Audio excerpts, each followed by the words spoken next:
Што се исповедал Богдан Илиевски Бетмен кој отец Пимен, тој не откри повикувајќи се на заклетвата како свештеник. Од протестите на иницијативата за заедничка Македонија немало намера да се упадне во собранието, туку демократски да се оспори изборот на Талат Џафери за собраниски спикер.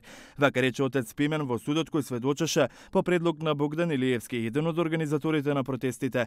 За Илиевски отец Пимен зборуваше дека се знаат со години, заедно учествувале на други протести. Отец Пимен е убеден дека Илиевски не бил плаќан од ВМРО ДПМН како што сведочи обвинетите. Не верувам, ги знам сите четворица луѓе од врвот на тоа движење, така да зашто Богдан би бил различен од другите, врз Богдана се влие, врз другите да не може да се влие. Знам дека ниту врз еден не се влијаш. Додека течат судските процеси за собраниските инциденти, предлог законот за амнестија веќе е стокмен. Прашањето за тоа кој се опфаќа со амнестијата го изреволтира адвокатот Сачко Дуковски. Кој тоа се става? Кој тоа се става? Вие имате информација подобра од мене? Кој тоа се става, ве молам, за да ви одговорам на тоа прашање. Овие 3 дена слушнавме такви глупости од медиумите. Прво, најголемата глупост е командна одговорност, потоа изјави, шпекулации.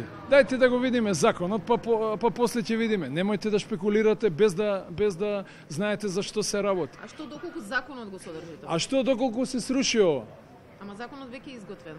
Ама дали е стапен? Ама некој можеби го прочитал, ама можеби тој закон треба да се изгласа собрание. Ама можеби треба да се коментира тој закон, можеби од кога ќе се изгласа во собрание. Каде бил Чавков, во ВМРО или подалеку од ВМРО во време на крвавиот четврток?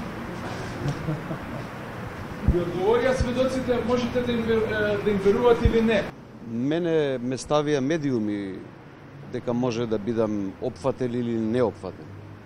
Меѓутоа истите медиуми кажаа и дека не сум бил организатор. Судскиот процес 27 април рече се при крај, но кога ќе бидат завршните зборови за судењето, ќе се знае откако ќе завршат дополнителните докази што ги предложи обвинителството за организиран криминал.